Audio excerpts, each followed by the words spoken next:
사람을 바꾸는 경제 이야기, 세상을 바꾸는 경제 뉴스, YTN 라디오 생생경제. 오늘 가장 뜨거운 경제 뉴스를 제일 생생하게 전해드리는 시간입니다. 내년 예산안이 결정됐습니다. 3차 재난지원금 3조 원과 코로나19 백신 확보를 위한 9천억 원 등을 포함한 총 558조 원 규모입니다.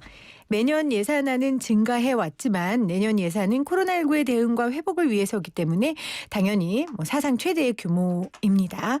예산안 관련 분석을 좀 해볼게요. 기획재정부에서 재정업무관리관과 또 경제예산심의관을 담당하시고 조달청장을 지내신 김상규 동국대 석좌 교수 나오셨어요. 교수님 어서 오세요. 예, 안녕하세요. 제가 교수님 인터뷰 준비하면서 기사를 좀 찾아봤더니 2010년도에 그 내년도 예산안 인터뷰로 교수님이 YTN 라디오하고 인터뷰를 하셨더라고요. 예. 그걸 찾으셨구나. 네, 그때 아마 경제예산심의. 경제예산심의관입니다. 네. 예. 경제예산심의관은 뭐 하는 사람입니까? 국장 역할입니다. 이제 과장이 있고 밑에 사무관이 있고 주로 실무자의 이런 과장 사무관들이 많이 하고 국장부터는 심의 역할을 하는 거죠. 리뷰하는 그런 역할을 하면서 그러니까 올해 전체적인 균형을 맞추고. 그러니까 내년도 예산안이 올라오면 이제 그 예산안이 규모가 괜찮은지 각 부분에 잘 또 쓰였는지 사업 이런 거는 적정히 검토가 됐는지 왜냐하면 과장 사무관이 검토한 걸 갖다가 제대로 됐는지 이런 걸 한번 검토하는 그런 역할을 하는 게 국장 역할이죠. 예산안은 기재부가 짜는 거죠? 기재부 예산실에서 주로 합니다. 예산실에서 짜고 그다음에 이제 과정이 어떻게 됩니까? 이제 예산실에서 그걸 짜가지고 이제 그게 국무회의를 거쳐서 국회로 제출하게 되어 있습니다. 이제 그 전에는 9월 말까지 제출했는데 10월 초, 10월 2일까지 했는데 요즘은 9월 2일까지 제출하는 거 굉장히 당겼습니다. 그래서 예산실 업무가 이제 빡빡합니다. 그렇네요. 그러면 교수님께서 재정업무관리관과 경제예산심의관으로 계실 때 예산안 이렇게 검토할 때 가장 고민이 되던 점은 어떤 점이 있으셨어요? 결국은 이제 그 예산실의 고민은 재원이 한정적이라는 거예요. 그렇죠. 재원이 한정적이니까 모든 사업을 다 해줄 수 없어요. 그 담당하는 사람들은 다 자기 사업이 좋다고 이야기하지만은 또 예산이 한정적이니까 그중 일부는 탈락시키거나 깎거나 하는 역할을 할 수밖에 없어요. 이제 그러려면 사업을 정확하게 알아야 됩니다. 그래야만 그 사람들을 설득을 가능한데 뭐 그렇지 못하면 좀 무식한 소리를 듣는 거죠. 무식하게 잘랐다. 그러니까 한정적인 재원으로 어떤 사업에 힘을 주고 어떤 사업에 힘을 빼야 되는지를 판단해야 하니 그렇죠. 기재부 관련 업무 하시는 분들이 그 사업에 대한 아주 정확한 판단과 파악이 균형 필요하겠네요. 감각도 있어야 되고 전체적인 이게 균형이 맞아야 되지 않습니까? 복지가 얼마 가고 뭐 건설이 어떻게 되고 이런 균형을 맞추고 그 사업 중에서도 또 이제 여러 가지 이제 균형 감각이 참 중요한 것 같습니다. 예산에서. 네. 자, 그 일을 오랫동안 하신 우리 교수님께서 이번 예산안은 어떻게 파악하고 평가하고 계신지 한번 들어보도록 하겠습니다. 총 규모가 558조 원이고요. 정부가 편성한 556조 원에서 2조 원 정도 지금 늘어난 규모예요. 일단 규모 면에서는 어떻게 평가하세요? 이제 사실은 정부가 이제 556조를 제출할 때 전가율 한 8.3% 이래 되는 것 같아요. 8.5% 정도 되는 것 같아요. 그런데 이제 그 수입은 0.3%니까 굉장히 확장적 재정 정책을 썼다고 봐야 됩니다. 그거는 이제 아마 정부 입장에서는 지금 코로나 때문에 우리가 굉장히 어려우니까 재정을 통해서 경제를 그래도 그 버팀목 역할을 해줘야 되겠다 이런 생각에서 한 것 같습니다. 전 세계가 지금 다 확장적 재정 정책을 쓰고 있으니까요. 그런데 이제 좀 걱정은 되죠. 왜냐하면 수입은 483조인데 지출은 556조 되는 게 괴리가 크지 않습니까? 그걸 잘 국채를 발행을 해서 했는데 이제 우리 경제가 살아나야 이제 이걸 이제 점점 갚아 나갈 수 있는 거죠. 그렇죠. 지금 재원 마련 이야기를 하셨는데 뭐 여야도 모두 재원을 투입하자는 데는 이견이 없었지만 재원을 어떻게 마련하느냐를 두고는 여야 입장차가 있었습니다. 민주당은 국채 발행이 불가피하다는 입장이고 국민의힘은 한국판 뉴딜 예산을 삭감하면 그 안에서 해결이 가능하다 이랬거든요. 그런데 지금 보니까 결국은 7.5조를 정액을 시키는데 결국 2조 정도는 총 규모가 증가가 돼요. 556조에서 558조로 가는데 제가 보기에는 좀 아쉬운 점입니다. 어떤 왜냐하면 점이요? 이제 국회는 원래 예산을 늘리지 않는 걸 원래 굉장히 지향합니다. 모토로 합니다. 왜냐하면 우리가 마그나 카르타라는 걸 아시죠? 그 권리장전 이게 옛날 존 왕이 세금을 징수하려다가 귀족들 반대로 무산된 사건인데 그러니까 어떻게 뭐 의회의 출발점이라 할 수 있습니다. 의회는 어떤 왕이 세금을 걷는 걸 견제하는 역할을 하는 건데 네. 국회가 견제하는 역할을 하는데 국회가 오히려 정액을 시켜버렸으니 모양은 별로 안 좋습니다. 사실 2조 정도면 전체 556조 이 정도 되면 충분히 소화할 수 있지 않을까 이런 생각이 들고 이제 물론 이제 꼭 누들 예산을 깎아야 되느냐 이런 건 또 아닌 것 같아요. 누들 예산 자체도 그 우리나라 앞으로 이제 미래 먹거리라든지 패러다임을 산업 패러다임 전환한다는 이런데 앞당기는 좋은 역할을 인프라 역할을 할 수 있는데 물론 이게 이제 조금 그 갑자기 만들어졌기 때문에 허점은 있을 겁니다. 그런 점을 갈아내서 사실은 좀 조정을 하고 또 진정으로 국가가 역할하는 인프라 역할이니까 인프라 역할을 가게끔 해주고 이런 역할을 해야만 될 것 같고 그런 과정에서 일부는 좀 삭감은 할 수는 있다고 봐요. 전혀는 안 되겠다. 이것도는 또 안 맞는 말 같고. 근데 교수님 오랫동안 기재부에 계셨으니까 사실은 이 예산 삭감하고 늘리고 하는 여야의 그 싸움, 여야의 그런 신경전이 대단하잖아요. 예. 그리고 정치적 공방이 있는 사업들 예를 들어 그러니까. 뭐 그전에 4대강이라든지 이번에 뉴딜 산업도 그렇죠. 뉴딜 정책 왜 정치적 사업이 되는지. 그러니까 정치적 모르겠어요. 사업이 아니라 이제 정부에서 이번 정부에서 밀어붙이다 보니 아무래도 이제 반대쪽 당에서 그렇죠. 입장에서는 좀 힘을 빼고 싶은 마음이 있지 않을까 하는 그 뭐 저희 추측일 뿐인데 보통 이제 여야가 그렇게 서로 신경전을 벌리니까요. 거기다가 특히 지금 상황이 이제 코로나19다 보니까 급한 상황에 급한 불 먼저 꺼야지. 지금 우리 미래 먹거리도 중요하지만 이런 명분으로 지금 국민의힘에서 뉴딜 사업에 대한 예산을 자꾸 깎으려는 게 아닌가 싶은데 어떻게 생각하세요, 교수님? 근데 그 아까 말씀드렸다시피 뉴딜 사업이라는 것은 지금 한 556조 정도 되면 그 안에서 소화가 다 될 수 있지 않을까 이런 생각. 2조 정도를 굳이 정액을 하는 모습을 보이는 건 국민들 입장에서 보면 저 사람들 뭐 했나 이런 생각을 받을 수 있습니다. 자, 교수님 얘기를 정리해 보면 굳이 2조 정도면 증액하지 않고 그렇죠. 뭐 어느 사업 부분을 좀 조정해서라도 가능했고 그게 꼭 뉴딜 사업이라는 건 아니다. 왜냐하면 그 사업 역시 미래 먹거리인 거인 동시에 지금 현재 우리가 지금 당장 바꿔야 하는 패러다임에 관련된 문제이기도 하거든요. 코로나19 시대에. 그래서 그런 아쉬움을 좀 표명을 해 주셨습니다. 교수님도 뭐 공직에 오랫동안 계시면서 뭐 국가의 여러 재난들이 있었고 그 재난과 재난을 수습하기 위한 여러 가지 그 재정 정책들을 보셨을 거예요. 지금 코로나 관련 예산, 코로나19 백신 예산 9천억 원 우선 반영하고 그리고 3차 재난 지원금 관련 금액을 반영했습니다. 이 규모는 어떻게 보세요? 한 3조 정도 되는데 아마 정부가 적절히 잘 판단했으리라 생각됩니다. 왜냐하면 1차 지원금이 전 국민한테 지원하는 게 12조 2천억이었어요. 그리고 2차 지원금도 7조 8천억이었는데 중소기업이나 이런 데 소상공인 지원하는 건 3.4조였어요. 그리고 지금 현재도 이게 2차 재난지원금은 다 소진을 못 낸 걸로 알고 있습니다. 지금 국회에서 논의될 때 아직 남은 것도 있다. 이런 거 있고 또 현재 우리가 전번에 8월 말에 우리가 이제 확산됐을 때 우리 어떤 자영업자 규제보다도 지금 규제 범위가 좁습니다. 그래서 소요가 전에보다 그렇게 많지는 않을 것 같아. 이런 생각이 들어서 뭐 지금 적절하게 판단하지 않았을까 그런 생각이 듭니다. 지금 3차 재난지원금 관련된 논의가 이제 있는데 기재부는 계속해서 선별 지급 방침이었잖아요. 1차 때도 2차 때도 당연히 국감 관리하는 곳이니까 당연히 이해가 안 가는 건 입장을 아닌데 취해줘. 그럼 교수님 생각은 어떠세요? 저도 이제 날 재정을 해서 그런지 저도 뭐 선별 지원이 맞다는 생각이 됩니다. 적어도 우리 공무원이나 어떤 기업에 있는 사람들 월급을 제대로 받는 사람까지 지원해 줄 필요는 없다는 생각이 들어요. 그런 사람 제외하고 정부 지원을 받거나 실업수당 현재 받거나 이런 사람은 제외하고 그의 사각지대에 있는 사람들을 지금 지원해 줄. 특히 지금 자영업자들 어려워요. 왜냐하면 9시까지만 영업하라 그러고 어떤 걸 문 닫게 하고 그런데 그에 대한 정부는 보상을 해줄 책임이 있다고 봐요. 그래서 그런데 좀 집중을 해야 되지 않나 그런 생각이 듭니다.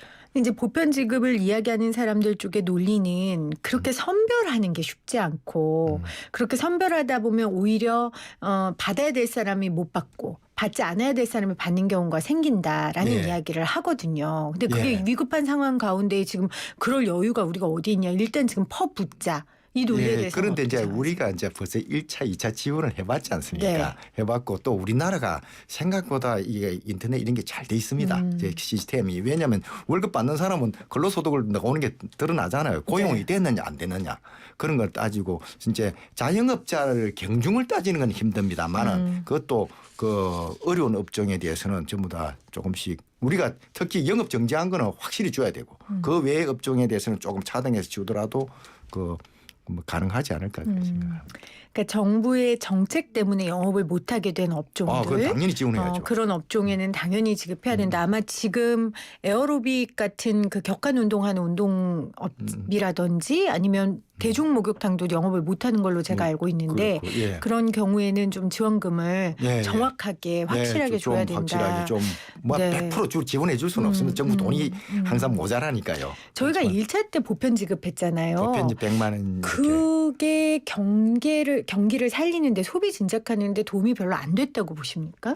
그때 이제 어느 정도 됐죠. 됐는데 그 오래 가지는 않았어요. 왜 그런가 생각을 해보니까 사실은 지금 코로나 이 사태가 오면서 돈을 쓸래야 쓸 수 없는 상황이잖아요. 아까 말했지만 영업은 9시밖에 안 하고 또 어떤 데는 문을 닫고 또 정부 이런 데서도 기업이나 정부의 행사를 취소하고 네. 그러니까 사실은 그 소비를 하려도 소비를 할 수 없는 그런 상황이기 때문에 마중물력환이라는 것은 여건이 됐을 때 마중물을 넣어야 확 타오르는 거지 않습니까? 그러니까 그런 측면에서는 조금 어렵지 않나 이런 생각이 듭니다. 긴급 돌봄 지원이나 이동통신 지원 같은 부분은 제외될 가능성이 높아 보여요. 예. 사실 이런 부분이 이제 저 같은 경우에는 긴급 돌봄 지원을 받는 사람 중에 하나니까 뭐 모든 사람의 입맛에 다 맞출 수는 없겠지만 예, 이 예. 재정 해보신 분으로서 이런 것들 제외되는 지원 아니면 해당되는 지원 이런 건 구분을 어떻게 하세요? 판단하실 근데 때. 사업마다 판단을 하는데 네. 아마 기재부에서 기정 사업에는 어느 정도 들어있지 않나 생각은 들어요. 기존 예산 안에. 왜냐하면 이미 우리가 2차 지원금 줄 때 그런 걸 맞아요. 지원했지 들어가 않습니까? 있었습니다. 그러니까 네. 그 결국에는 지금 아까 말했다시피 2차 지원금 중에 다 소진이 안 됐다 그랬잖아요. 아하. 그러니까 그런 게 있으니까 그 융통이 가능하지 않을까 이런 생각은 듭니다. 그리고 정 부족하면 예비비를 쓸 수도 있고. 그러니까 네, 알겠습니다. 물론 그 다 원하는 만큼 다 주면 좋겠지만 뭐 네. 재정하는 입장에서는 그 제가 너무 저도 손이 작은지 모르겠어요. 이런 말. 아니 뭐 곳간 관리하시는 분들 입장에서는 예. 또 어느 조직마다 회계팀은 예. 돈을 갖고 있는 회계팀은 예. 또 그렇더라고요. 예, 또 그 예. 역할이니까 이해는 합니다. 그래서 사실 이 경험이 많은 교수님과 함께 예산안 이야기를 좀 해보고 싶었고 국민들 같은 경우는 이 예산이 어떻게 정해졌는지 무엇 때문에 싸우는지 어떻게 결론이 나는지를 잘 모르잖아요. 그 예. 과정을. 예. 그래서 오늘 교수님한테 좀 들어보고 싶었습니다. 과거의 경우에 2017년도 누리 예산, 2018년도 공무원 증원 예산, 2019년도 일자리 예산, 그다음에 2020년도 예산안과 패스트트랙 결부 그 문제가 사실 여야의 극한 대치를 불러왔고 그래서 예산안 처리 법정 시한을 넘겼잖아요. 예. 이럴 때 기재부 공무원들은 무슨 생각을 합니까? 그게 빨리 넘어가야 일을 할 거 아니에요. 일을 내년도 빨리 일을. 떼야죠. 그런데 또 뭐 기재부 예산실에 또 뭐 기다리는 게 그게 내공이 좀 쌓여야 됩니다. 왜냐하면 이게 결국은 시간이 해결해 주거든요. 우리 옛날에는 12월 31일을 많이 넘겼어요. 그 12월 31일을 넘겨가 새벽에 통과되는 경우가 많았습니다. 근데 요즘은 그래도 그까지는 안 가요. 이게 법이 바뀌어 가지고 그래도 한 12월 초에는 다 통과되는 그런 네. 분위기인 것 같습니다. 뭐 올해도 코로나19 관련해서 예산이기 때문에 굉장히 빠르게 여야가 오늘이 합의를 마지막 했습니다. 날일 것 같아요. 네, 네, 네. 그래서 2010년 예산 이후 11년 만에 예산이 정부안보다 순증했고 그리고 예산안도 여야 합의가 6년 만인가요? 네, 2014년. 네, 예. 국회 선진화법 이후 최초로 예. 네 이렇게 기한 내에 넘기게 됐습니다. 그러니까 이게 아까 말한 규모가 넘어간 거는 11년 만에 처음이잖아요. 그러니까 맞습니다. 이게 예외적인 거라 사실은. 그렇죠. 굳이 저는 2조 가지고 그렇게 예외적인 걸 할 필요가 있는지. 계속해서 지금 아쉬운 마음이 예. 교수님께서는 들고 계세요. 예. 어제 저희가 그 신세동 교수님하고 성장률 이야기를 하면서도 예. 짚어봤지만 민간 소비가 살아나지 않는 게 참 큰 문제이자 정부의 고민이기도 해요. 이게 예. 정부 재정으로 민간 소비 활성화하는 게 말처럼 쉽지도 않고 한계가 있고요. 예. 교수님은 정부가 이 민간 소비를 살리기 위해서 어떤 접근을 해야 한다고 보십니까?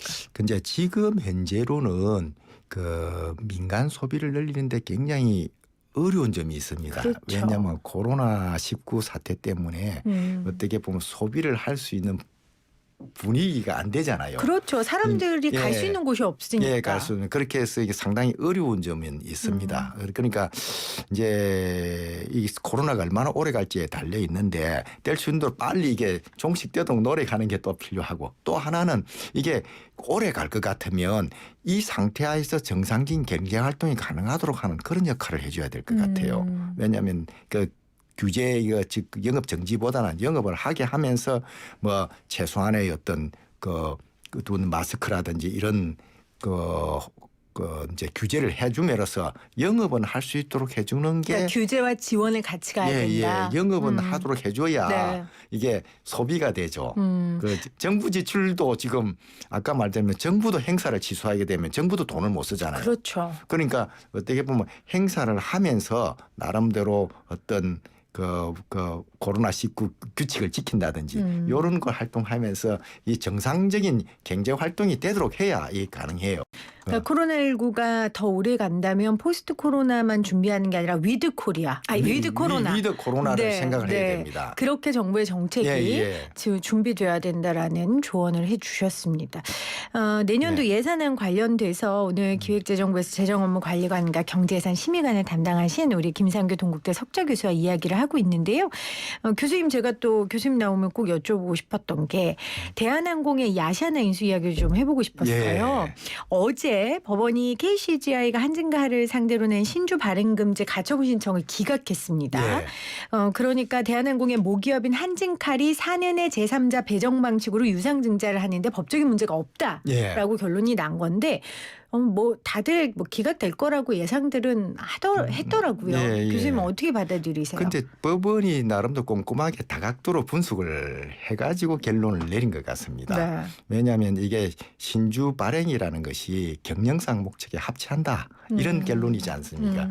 왜냐하면 이게 전 세계적으로 이제 머저 붐도 있어요. 머저 붐도 있고 국가 입장에서는 부실 기업을 두 개나 갖고 갈 그런 게 상당히 부담이 되지 않습니까? 그걸 합쳐야 되고 그럼으로써 또 대한 한진칼 입장에서는 그런 기회가 온 거고 자기가 독점을 할 수 있는 기회가 온 거고 이러니까 그것이 정상적인 경영 판단의 재량 범위 내다 이렇게 판단을 한 것 같습니다. 법원이. 그리고 그런 상당히 설득력이 있고 또 하나는 설사 이게 이 지원을 통해서 지배권 구도에 영향을 줄 수 있게 보일 수는 있지만은 보일 수 있다고 그랬어요. 보이지만은 실제로 결정적으로 이걸 바꾼 건 아니다. 왜냐하면 50%를 넘는 건 아니다. 조원태 회장 지배권 그렇죠. 지배권 50 거죠. 그렇게 판단하고 또 한 가지는 설사 한진 칼에 산업은행 지분이 들어간다 하더라도 산업은행이 조원태 회장 말대로 그냥 지배권 행사, 거절권 행사한다는 보장이 어디 있느냐, 약정한 것도 없지 않느냐 이런 주장이 있었어요. 이게 상당히 법리적으로도 검토가 잘 된 판결이라고 그렇게 생각이 됩니다. 사실 저희 같은 국민들은 뭐 법리적 판단에 대한 자세한 내용까지는 모르고 그냥 이렇게 단편적으로 왜 국가의 돈을 그러니까 내 세금을 이렇게 아시아나항공과 대한항공을 살리는 데 써야 하느냐라는 고민이거든요.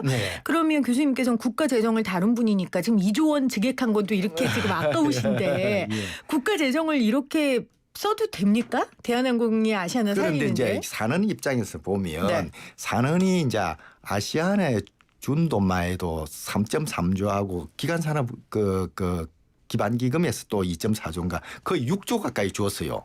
진짜 그러니까 많이 줬군요. 진짜 많이 물려 있는 거예요. 엄청나게. 네. 그런데 8천억 지원해주고 6조를 떠넘겼으니까 장사 잘한 거죠. 사는 입장에서. 사는 입장에서. 그런데 이제 대한항공 입장에서는 사실은 부실 기업을 인수했다고도 할 수 있거든요. 아시아나가 워낙 지금 상황이. 부실하니까. 그렇지만은 또 나중에 독점력을 갖게 되니까 옛날 같으면 그 정도 가치가 있지 않았나 생각이 됩니다. 그리고 코로나가 끝나면 그걸 갚을 힘이 생길 수도 있다. 이렇게 판단한 거 아닌가 생각이 듭니다. 그게 경영상 판단이라는 거죠. 꼭 갚아야 되는 거죠? 산은이. 갚아야 되는 거죠. 아니 대한항공이 산은에게. 산은에게 갚아야 돼. 그 우선은 처음에는 이제 인수자금이 1조 5천억인가 들지 않습니까? 그걸 정자를 해서 그 돈으로 갚고 그 또 하나는 그 지금 부채를 인수했으니까 나중에 차차 갚아야 네. 되겠죠. 이제 독점적 지위를 갖게 되니 예. 뭐 코로나가 종식된 이후에는 그만큼의 수익이 얻을 테니 예. 산은이 지금 빌려준 돈에 있어서는 갚을 능력이 될 것이다라고 산은이 그렇죠. 판단하셨다라는 산은도 거죠. 그렇게 생각하고 산은도 우선은 이제 그런데 앞으로 대한항공이 경영을 잘해야 되는 겁니다. 이 문제는 그렇죠. 잘못하면 대한항공도 이제 부실해질 우려는 있긴 있는데 네. 지금 이제 지난번에 보면 대한항공 이런 데서 생각보다 잘하고 있어요. 이 어려운 환경에서도 그 여객을 화물로 바꾸가지고 이익을 내고 이렇게 하고 있으니까 그 앞으로도 그 상황만 좋아지면 그 현금 장사거든요. 네. 그래서 빨리빨리 갚을 수 있지 않나 이런 생각. 알겠습니다. 자, 오늘 국가 재정과 관련된 이야기 김상교 동국대 석좌 교수와 함께 나눠봤습니다. 교수님 오늘 고맙습니다.